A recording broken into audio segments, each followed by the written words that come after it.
መሰናዶን ጋብዝ ለተመልካቾቻችን ነው። ሁለተኛው መሰናዷችን ማለት ነው። የፈተና ዝግጅት ያንተ መሰናዶ ይመስላል። አዎ ሴሚስተር አጋማሽ ላይ ደርሰናል። የአጋማሽ ፈተና ደግሞ በቅርብ በ18 19 አካባቢ ጀምሮ ፈተናዎች ይሰጣሉ። እሱን የተመለከተ መሰናዶ ነው ያለን። ከየለን መሰናዶ ስንመለስ ከተመልካቾቻችን ጋር ቆይታ የምናደርግ ይሆናል። አብራችሁን ቆዩ።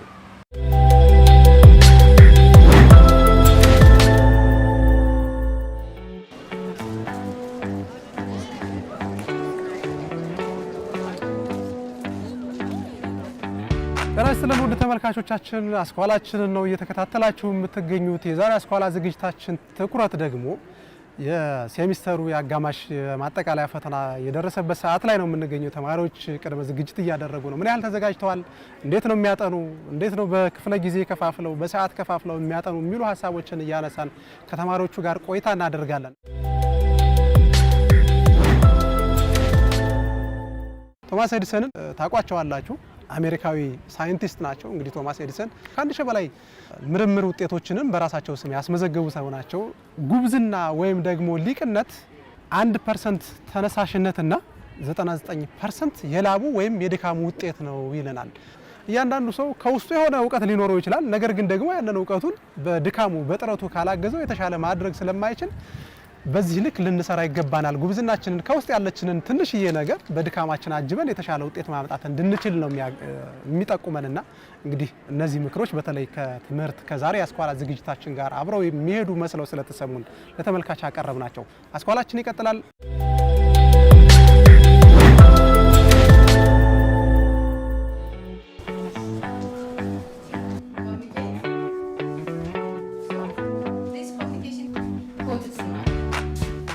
መስከረም ወር ላይ የተጀመረው የትምህርት ስራ የመጀመሪያው መንፈቅ ዓመት ሊጠናቀቅ የማጠቃለያ ፈተና ብቻ ቀርቶታል።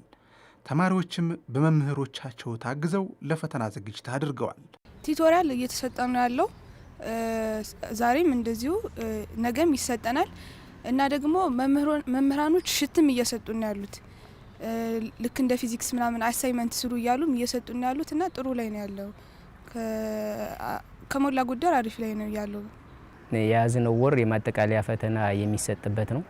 የትምህርት ካሌንደሩም ከ18 እስከ 22 የአንደኛው ወሰነ ትምህርት የማጠቃለያ ፈተና ይሰጣል። ይህን የማጠቃለያ ፈተና ተማሪዎቹ ውጤታማ በሆነ መልኩ እንዲያከናውኑ ደግሞ ከመጀመሪያ እስካሁን ባለው ቅድመ ዝግጅት ስራ ስንሰራ ነው የቆየን። ከቅድመ ዝግጅት ስራዎች ውስጥ አንዱ ቲዩቶሪያል፣ ተማሪዎችን በቲዩቶሪያል ማገዝ፣ መምህራን ወርክሽቶችን እያዘጋጁ እንዲሰጧቸው ማድረግ፣ መምህራንም የሴሚስተሩ የትምህርት ይዘቶች እንዲሸፈኑ ካሁኑ ጥረት እያደረጉ ናቸው ያሉት። ትምህርት ሁሌም ንባብ ይፈልጋል። በተለይ ፈተና ሲቃረብ ደግሞ የንባብ ጊዜው ከተለመደው በተለየ መልኩ ከፍ ይላል። እነዚህ ተማሪዎች የንባብ ልምዳቸው የተለያየ ነው። አንዳንዶቹ ፈተና ሲደርስ፣ ሌሎቹ ደግሞ ከፈተና ጊዜ ቀድመው ለፈተናው ይዘጋጃሉ። ማነበው ሁል ጊዜ ነው፣ ግን በይበልጥ ደግሞ ማነበው ፈተና ሲደርስ ነው። ለምን ባውቆም ፈተና ሲደርስ ማውቆ አይመስለኝም እና የሆነ የሚፈጠርብኝ ነገር አለ እና ያንን እንትን ማለት ብዬ በደንብ ገብቻ ያዋለሁ እና ደግሞ እደጋግመዋለሁ። ለምን ሃይምሮ እርካታ ያገኝም አውቄዋለሁ ብዬ ስለማላስብ እደጋግመዋለሁ። ፈተና ከመድረሱ በፊት ለማንበብ ነው የምሞክረው። ምክንያቱም ፈተና ከደረሰ በኋላ ላንብብል እንኳን በጣም እንትን ስለሚጨናነቅ ፈተና ሲደርስ ሁሉም ሰብጀክት አንብቡኝ ነው የሚለው። እንደዛ ስለሆነ ከፈተና በፊት ነው እኔ ብዙ ጊዜ የማነበው። እኔ ቀን በቀን የተማርኩትን ማለት አንዳንድ በሚመቸኝ ታይም አነባለሁ። የቤት ስራዬ ብዙ ሆኖ ቤትም ውስጥ ምሰራው ብዙ ከሆነ ደግሞ ቅዳሜና እሁድ ነው የማነበው። ብዙ ጊዜ ፈተና ሲደርስ ሃይላይቱን ላይ ይችላሉ፣ ግን ቅዳሜና እሁድ ደግሞ ሞር በጣም ነው የማየው። ምክንያቱም በጣም የረፍት ሰዓት አለኝ። እዚህ የምማርበትን ሰዓት አነብበታለሁ። ስለዚህ ቀን በቀን ግን ቢያነቡት ጥሩ ነው ብዬ አስባለሁ። እኔ ለፈተና ቀድሜ አልዘጋጅም።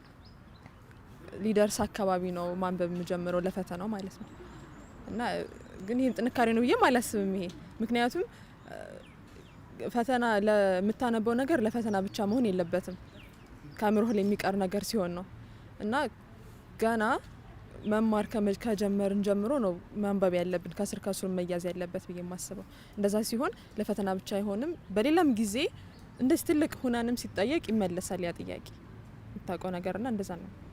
አነሰ ቢባል ከ2 ሳምንት በፊት መዘጋጀት ብንጀምር በራሳችን ፕላን ብናደርግና መምህራኖችን ከየት እንደሚወጣ ዲቴል የሆነ መረጃ ጠይቀን ወይም ደግሞ ጥያቄዎቹ ትኩረት የሚያደርጉበትን ቦታ በመጠየቅ የተለያዩ ሽቶች እነሱ መምህራኖች ጋር ይኖራል ወይም በራሳችን ጥያቄ እያወጣን ትንሽ ሰፋ ከዚህም በፊት ስናነብበት ከነበረው ከማንበብ ይልቅ በጣም ብዙ ጥያቄዎችን መስራት። ምክንያቱም ጥያቄ በምንሰራበት ሰዓት በደንብ ኤክስፒሪየንስ ስለሚኖረን የፈተና ሰዓት ስንገባ ለኛ እንደ ቀልድ ነው የሚታይ ማለት ነው። ስለዚህ ቀለል አድርገን ለማሰብ መሞከር ከኛ ካነበብን ውጤቱ ስለ ውጤቱ መጨናነቅ የኛ ስራ የኛም እንትን አይደለም፣ አይመለከተንም። ከኛ የሚጠበቀው ማንበብ እስከሆነ ድረስ አንብበን በበቂ ሁኔታ ከተዘጋጀን ምንም ያስቸግረናል ብዬ ማስበው ነገር አይኖርም። ለፈተና ተማሪዎች መዘጋጀት መጀመር ያለባቸው ከዴይሊ ዴይ 1 ክላስ 1 ጀምሮ ነው መዘጋጀት መቻል ያለባቸው። ቀጠሮ አይሰጥም። ትምህርት የዕለቱን ሪቫይስ ሲያደርጉ ሲያነቡ ሲከታተሉ ፈተና ሲደርስም አይጨናነቁም። ነገር ግን ጥለውት ከቆዩ ፈተና ሲደርስ ብቻ የበለጠ መወጣጠር ወይም መጨናነቅ ይፈጥር ካልሆነ በስተቀር ውጤታማ አይሆኑም። ይሄ እንዳይሆን ደግሞ እኛ ሁሌም ምክር እንሰጣለን፣ እንዲያነቡ እናደርጋለን። ፈተናው በሚደርስበት ጊዜ በፕሮግራም በደንብ አሬንጅ እያደረጉ የፖርሽኑ ስለሚወጣ ያንን አንኳር የሆኑ ነገሮችን ይመጣሉ የሚሉትን እንደገና ደግሞ መምህሮቻቸው በትኩረት ክላስ ውስጥ ሲያስተምሯቸው የነበሩትን ነገሮች እነዚያን ትኩረት ሰጥተው በማስታወሻዎች እየያዙ እየለቃቀሙ ማንበብ እና መዘጋጀት ያስፈልጋል።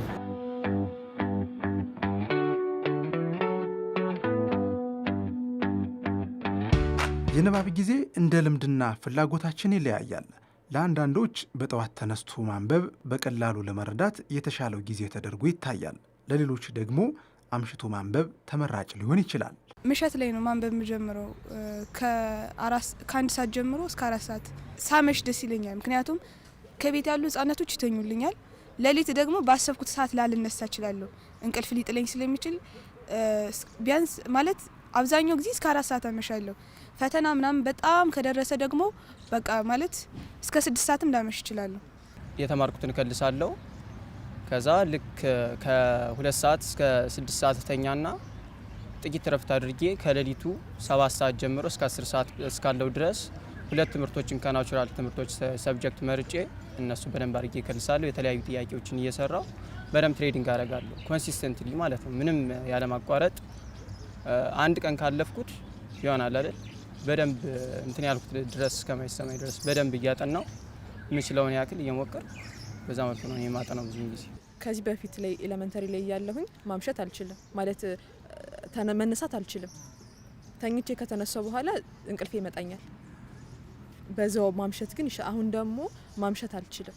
ተኝቼ ብነሳ ይቀለኛል እና ያንን የምናነብበትን ሰዓት አውቆ ያንን ማንበብ እንደገና ደግሞ አእምሯችን የበለጠ የሚይዘው ጠዋት ላይ ነው።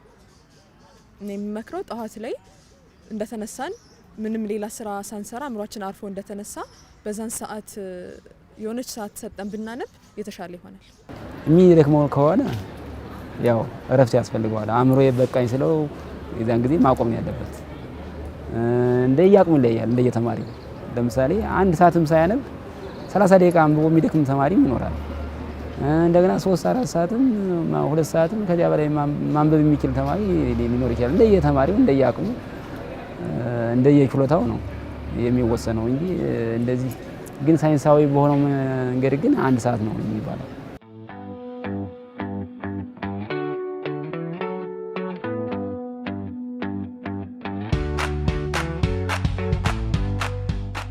ንባብ እረፍት ይፈልጋል።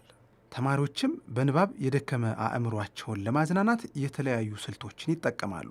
እንደ ንባብ ጊዜ ፍላጎታቸው ሁሉ የእረፍት ጊዜ ማሳለፊያ መንገዳቸውም የተለያየ ነው። ማርፈው በቃ ጨርስና መተኛት ነው። ስተኛ ትረሳዋለ ጭንቀቱ ምናምን ስለንትን ስለሚል በቂ እንቅልፍ መተኛት። አዛ ደግሞ በቃ አለመጨናነቅ በቃ እሰራዋለሁ። የሚሰራው ያቅም ነው። ስለተጨናነቀ የሚጨመር ነገር የለም። ይባለንን መያዝ 5 ደቂቃ ወይ 10 ደቂቃ እረፍት እያደረግኩ በየሰዓቱ ረጋ ብዬ ዲሲፕሊን በሆነ ሁኔታ አትሊስት አንድ ትምህርትን ለ2 ሰዓት ሰጠውና እሱን አጥንቼ ልክ እንደጨረስኩ በየመሃሉ ብሬክ አለው 5 ወይ 10 ደቂቃ እንደየትምህርቱ ሊወሰን ይችላል። ምናልባትም ደግሞ አልገባኝ ካለ ጠንቀር ላይ ያለ ትምህርት ከሆነ ለሱ ተጨማሪ ሰዓት በመስጠት እረፍት አደርጋለሁ። አንብቤ ሙሉ በሙሉ የሚጨርስ ከሆነ ደግሞ ከጓደኞቼ ጋር ወክ ላደርግ እችላለሁ፣ ወይ ምናልባት ኳስ ልጫወት እችላለሁ፣ ወይ ቤተሰብ ጋር ፈን ማድረግ ሊመቸኝ ይችላል። ለ30 ወይም ደግሞ በጣም ቢበዛ ማክሲመም እስከ 40 ደቂቃ እናጠናና ለ5 ወይም ደግሞ ለ10 ደቂቃ ብሬክ በምናደርግበት ሰዓት በዛች በብሬኳ ሰዓት ለራሱ ስላልጠና ነው ነገር ነው በደንብ የምናስብ አይምሯችን እረፍት እንዲያገኝ። እረፍት በየመሃሉ የሚያደርግ ከሆነ ልክ ቻርጅ እየተደረገ እንደመስራት ማለት ነው። ስለዚህ በየመሃሉ ብሬክ ሲያደርግ እረፍት እያገኘ በደንብ የመያዝ አቅሙንም እያጠናከረ ይሄዳል። ተወሰነ ነገር ቀን በቀን ይዛለሁ ወይ ደግሞ በሳምንት እንዳልኩ ይዛለሁ። ማርፍበት ጊዜ እህቶቼ ስላሉኝ ከእህቶቼ ጋር መጫወት ነው የምወደው። ቤት ወጥቼ አላቅም ማለት ቤት መውጣት ጥሩ አይደለም እያልኩኝ አይደለም፣ ጥሩ ነው። ግን ደግሞ እኔ እንደዚህ አይነት ነገር አይመቸኝም። ከእህቶቼ ጋር ነው ማሳልፈው። ብዙ ጊዜ ትንንሽ እህቶች አሉኝ። እነሱንም ማጫወቴ ከነሱ ጋር ያለኝ ትስስር ይጠቅማል። ለአይምሮዬም ደግሞ ደስ ይለኛል፣ እረፍት ይሰማኛል እና ከነሱ ጋር ነው ማሳልፈው ብዙ ጊዜ። ለምሳሌ አሁን ፈተናው ሰኞ የሚሆን ከሆነ አርብና ቅዳሜ እሁድ ላይ እኔ የማደርገው ኦልሬዲ እኔ እሁድ ላይ ብሬክ ነው የማደርገው፣ አላጠናም። ብዙውን ጊዜ ረጋ ብዬ ምናምን ራሴን ቺል ማድረግ ነው ብዙ ጊዜ የሚመቸኝ። ከዛ በፊት ያሉት ቀናትን ከ2 ወይም ከ3 ቀናት በፊት ያሉትን በደንብ ጥያቄ እየሰራው ያልከለሱት ፓርት ካለ በደንብ እየተመላለስኩ እያየሁት በደንብ ከመጻፉን ባሻገር ኤክስትሪም እንዲሁም የተለያዩ መጻፍቶችን በማየት የተለያዩ ሽትም እሰራለሁ እና በዛ መልኩ ለማዘጋጀት ሞክራለሁ። አነቃቂ ነገሮችን መጠቀም እንደ ሻይ፣ ውሃ ነገሮችን እንደገና ደግሞ እንቅስቃሴ ማድረግ ሊሆን ይችላል። ቤት ውስጥ ደግሞ ሌላ ስራዎችን በመስራት አእምሮ ሊያርፍ ይችላል። ብዙ መንገዶች አሉ እንጂ አሁን አንድ ሰዓት አንብቦ ከዚያ በኋላ ቁጭ ይበል አይደለም። አእምሮ የሚነቃቃበትን መንገድ ደግሞ ሌላ ማመቻቸት ደግሞ አለበት የሚለው ነው እኛ የምናስተምር።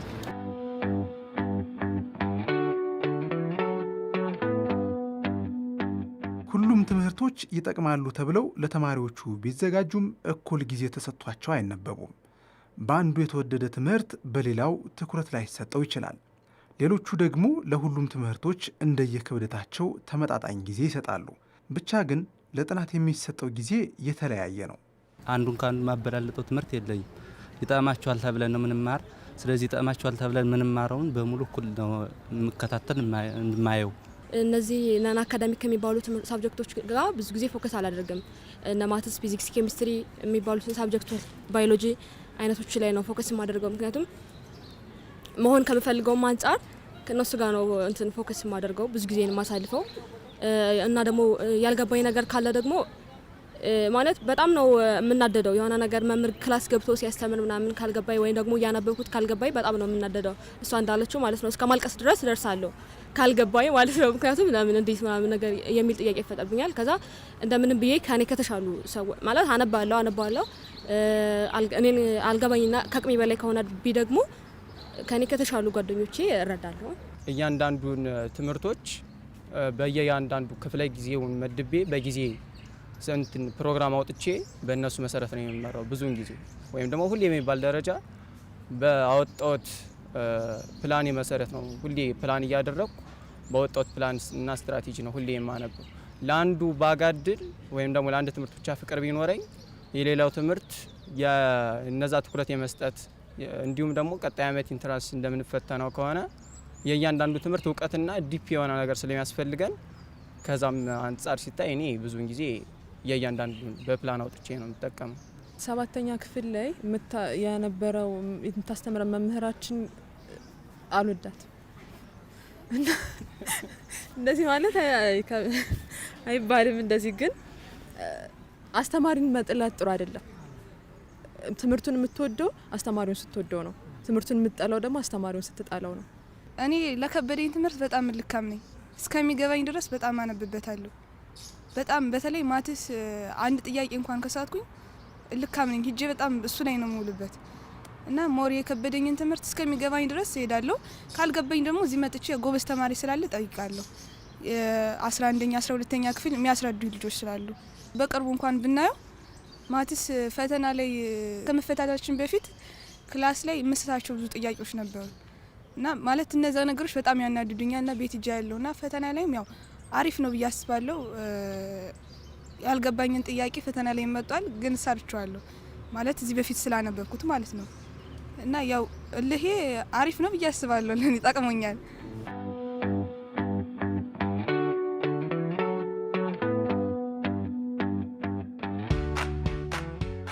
በተለያየ ምክንያት ተገቢው የጥናት ጊዜ ያልተሰጣቸው የትምህርት አይነቶች መጨረሻቸው አያምርም።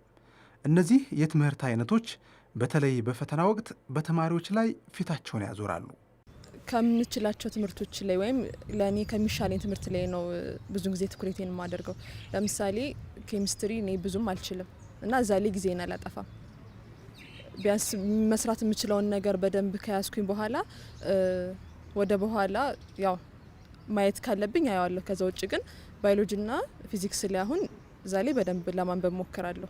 ፈተና ላይ እነዚህ ቀላል የምላቸው ሳብጀክቶች ሲጀመርም የሚጥሉኝ እነሱ ናቸው። ስምንተኛ ክፍል ነበር ይሄ ኤችፒ ማለት ነው። እንትን በጣም ቀላል ነው ምናምን እያልኩ አላነብም ነበረ እና ፈተና ግን ማመጣው በጣም ዝቅተኛ ውጤት ነበረ። 70 ምናምን ነበር ያመጣሁት ማለት ነው። እንግዲህ ቀላል ነው ሳብጀክቱ 100 መምጣት ያለበት ሳብጀክት ነው አይደል? ግን 70 ምናምን ነበር ያመጣሁት። ይሄ ነው ዋጋ የሚያስከፍለው። በጣም ከሌሎች ትምህርቶች በጣም የወረደ ውጤት ነው የሚሆነው ከ9ም ከ10ም ከ11 ግን ፍላጎቱም ስለሌለኝ ለኬሚስትሪ ያን ያክል ብዙም ትናል ትክክል አይደለም። ያው እንደዚህ አድርጉ ብዬ አልመክርም። ትክክል አይደለም። ሁሉንም ትምህርት እኩል በሆነው መልኩ ነው መሄድ ያለበት። አንዳንድ ሳብጀክቶች ላይ ያው ብዙም ላላተኩር እችላለሁ። ዋና የሚባሉ ሳብጀክቶች ላይ ሞር እንትን እላለሁ፣ ፎከስ አደርጋለሁ እና ያ ነገር ዋጋ ያስከፍላል። የአንዱ ሳብጀክት ከፍ ሲያደርገን የአንዱ ስለሚጥለን ውጤታችን አምባላንስ ነው የሚሆነው። ሰው እንትን ማለት አለበት፣ ጊዜ መስጠት አለበት። ዛሬ ማትስም ቢያነብ የተወሰነች ታይም ለአይሲቲ ሊሆን ይችላል፣ ኤችፒ ሊሆን ይችላል። ብዙ ጊዜ ተማሪ የማያነቡ እነዚህን ሳብጀክቶች ስለሆነ ማለት ነው።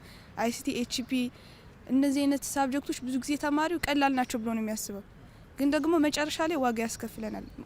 ይሄ ቀላል ነው ብለን ያሰብነው ነገር ስለሆነ የሚጥለን ማለት ነው። ስለዚህ የተወሰነ ታይም እንደምንም ብሎ ማበቃቀት አለበት ብዬ አስባለሁ። ጊዜ እያመደበ ከዚህ እስከዚህ ማስባጠና በሚል ማለት ነው። ይህ ነገር አሪፍ ነው ብዬ አስባለሁ። አለበለዚያ አንዱ ከፍ ብሎብን አንዱ ዝቅ ስለሚል ጥሩ ስለማይሆን የተወሰነ ጊዜ መክፈል አለብን ብዬ አስባለሁ። ከስር እየተነበበ ብሄድ ነው አሪፍ የሚሆነው። ምክንያቱም ፈተና ሲደርስ ሁሉም ሳብጀክቶች አንብቡኝ ስለሚሉ የትኛውን ትተን የትኛውን ሳናነብ የትኛውን እናንብበው እንደዚህ አይነት እንትን ስለሚል ውጥርጥር ስለምንል ሲቀጥል ደግሞ ፈተናውን እያሰብን ማንበብ በራሱ የሆነ እንትን ይለናል። ምንም ቀላል ቢሆን ራሱ ከባድ ነው የሚሆንብን እና ከዛ አንፃር ቀደም ብለን ብናነበው አሪፍ ነው። አንድ ለጠቅላላ እውቀትም ይሆናል። ቀደም ብለን ስናነበው ለምሳሌ ለፈተና ብለን ብናነብ ዝም ብለን ከላይ ፊደል ምናምን ሁሉ ወክለን እንገባለን ማለት ነው። እንትን ያ የሚጠቅምን ለፈተና ሰዓት ብቻ ነው። አሁን ለምሳሌ ለፈተና ሰዓት እንደዚህ እኔ በፊደል በምናምን ወክዬ ገብቼ ፈተናውን ልሰራው እችላለሁ። ግን ደግሞ አሁን 12ኛ ክፍል ያው 9ኛ ክፍልን ጨምሮ ነው ያለ ፈተና የሚወጣ። ለዛ ሰዓት አይጠቅመኝም።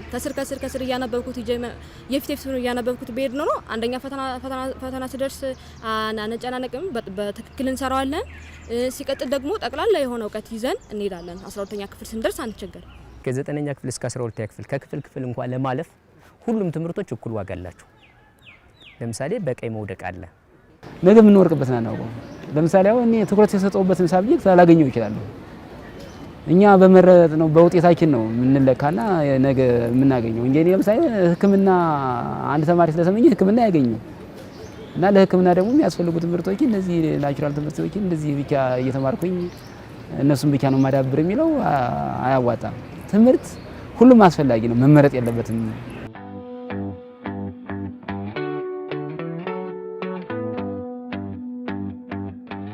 የጥናት ጊዜው ተጠናቆ የፈተና ክፍል ውስጥ ሲገባ አንድም በበቂ ሁኔታ ባለመዘጋጀት፣ ሁለትም ለፈተና በምንሰጠው ክብደት የስሜት መረበሽ ይስተዋላል። እነዚህኞቹ ደግሞ በፈተና ወቅት በፍጹም አንረበሽም ባይ ናቸው። እኔ ብዙ ጊዜ አልጨነቅም፣ ምን እንደሆነ አላቅም። ጓደኞችም ይጨነቃሉ። ያንን ያክል እኔ አልጨነቅም። ዘና ብዬ ነው ዘና በሉ ምናምን ነገር ነው የምላቸው። ጭንቀት የለብኝም ማለት ቀድሞ ማንበብ ነው። ካላነበብክ ደግሞ ምንም የሚያስጨንቅ ነገር የለም። ስለተጨነቅ ፈተናውን እደፍነዋለሁ ማለትም አይደለም፣ ስላልተጨነቅም ማለትም አይደለም። ይሄ የራስ ውጤት ነው። መጨነቅና አለመጨነቅ እንዲሁም መጨነቅ አይምሮህ በጣም ስትረስ እንዲሆን ያደርገውና የምታውቀውን ጥያቄ እንድትስተው ያደርጋል። እና እኔ ይህን ነገርም እዚህ በፊት እህቴ ስለምትነግረኝ ያንን ነገር በመስማት እኔም ያንን ያክል አልጨነቅለትም። ማለት እየቻልኩትን እሰራለሁ። መጨነቅ ግን አስፈላጊ ነው ብዬ አላስብም። በጣረው ልክ ነው የሚያገኝ። ስለተጨናነቀ የሚጨምረው የሚያመጣው ነገር የለም። ስለዚህ አንብቤ ያለው ብሎ አይምሮም ማሳመን አለበት ካነበበ ማለት ነው። ስለዚህ ባነበበው ባየው ልክ ያገኛል። መጨናነቅ ዙሮ ያለን ማጣት ነውና ባይጨናነቅ ፈተና ሲፈትን ዞሮ ዞሮ ያነበብኩትን የለፋውበትን ያክል ነው ማመጣው። ስለዚህ ፈተና ውስጥ ልፈተን ገብቼ መጨነቅ ምንም ፋይዳ እንደሌለው ስለማቅ እኔ አልጨነቅም። ቀድሜ ያው ለፈተናው ዝግጅቶችን አድርጋለሁ።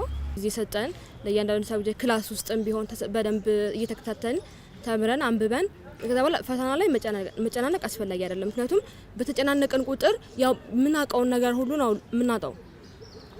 አንድ ሲደመር አንድ ቢሉን ራሱ ልንረሳ እንችላለን፣ በጣም ስንጨናነቅ ማለት ነው። ስለዚህ ፈተና ላይ መጨናነቅ የለብንም። ሁለት ምክንያት ይኖረዋል ብዬ አስባለሁ። አንደኛው የዝግጅት ማነስ ነው። ያልተዘጋጀበት ነገር ከሆነ ያው የሚመጣው ፈተና ለውጤቱ በማሰብ ትጨነቃለህ።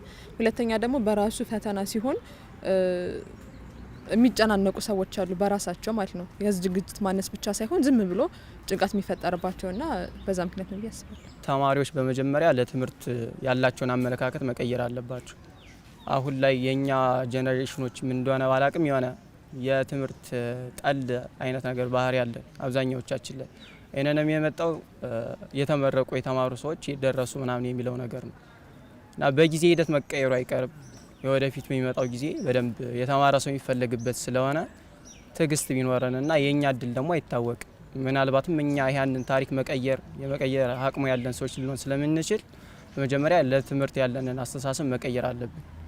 በመቀጠል ደግሞ በደንብ ክላስ ውስጥ ከተከታተሉና የሚፈልጉትን ነገር አላማ ለምን እንደሚማሩ ካወቁት ምንም ነገር ያግዳቸዋል ወይም ደግሞ ከአላማቸው ካሰቡበት ደረጃ የሚያግዳቸው ነገር ይኖራል ብዬ አላስብም። እንደኔ ጭንቀቱ የሚገጥመው ተማሪ ከመጀመሪያው ጀምሮ ለትምህርቱ ልዩ ትኩረት ሳይሰጠው የቆየው ተማሪ ፈተናው ሲደርስ ምን ይላል? ይጨነቃል። አንዱን ይዞ አንዱን ይጥላል። የዛን ጊዜ ያው አእምሮ ደግሞ ጭንቀትን ያስተናግዳል ማለት ነው። የዛኔ ነው አሁን ፈተና ክፍል ላይ ብዙ ነገር ይገጥመናል። ተማሪዎቹ ጮኸው ይወጣሉ። እዚህ ትሪት አድርገን ልግባ የሚሉትን እናስገባለን። አሊያም ደግሞ በጣም ክሮኒክ የሆነ ነገር ከገጠማቸው ደግሞ ከቤተሰብ ጋር ተደዋውለን በሌላ ቀን ሌላ ፈተና ተዘጋጅቶ እንዲፈተኑ የምናደርጋቸው ተማሪዎች አሉ። በባለፈው ሚድ ፈተናም ነበረን። አንደኛ በራሳቸው በባህሪያቸው ለሰዎች፣ ሁለተኛ ደግሞ ያው ባለመዘጋጀትም ሊሆን ይችላል። ሳይዘጋጅ ዛሬ ነገ ዘጋጃለሁ እያለ ጊዜውን ያሳልፍና ምን ሳልዘጋጅ መጥቼ ምኑን ልፈተን ነው እንግዲህ ወደኩኝ አይደል ማለትም አልቻልኩኝ ልደግም ነው ምናምን የሚል ስሜት ሊመጣ ይችላል። እንደገና ደግሞ ጎበዝ ነው ደግሞ በራሳቸው ባህሪያቸው ፎቢያ የሚባል ነገር አለ እና ፎቢያ ስለሚሆንባቸው ጎበዝ ናቸው፣ ግን ፈተና ሲባል የሚፈሩ አሉ እና እነዚያን መምህራን ለይተው ትሪት ማድረግ ወደኛም የልጆችን እየላኩ ድጋፍ ብናደርግላቸው የተሻለ ነው።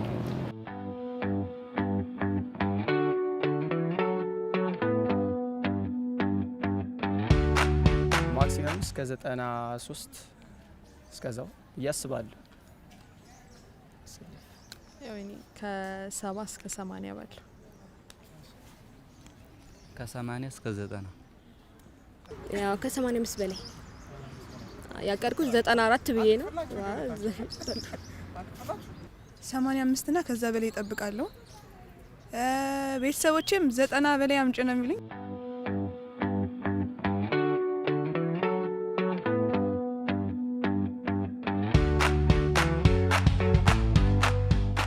ጊዜው የመጀመሪያው ሴሚስተር የማጠቃለያ ፈተና የሚሰጥበት አካባቢ ላይ ነው የምንገኘው። ተማሪዎቹ ምን ያህል ራሳቸውን ለፈተና አዘጋጅተዋል፣ እንዴት ያነባሉ፣ ልምዶቻቸውስ ምን ይመስላሉ የሚሉ ሀሳቦችን እያነሳን ከእናንተ ጋር ቆይታ ያደረግንበት የአስኳላ መሰናዷችን ይህንን ይመስል ነበር።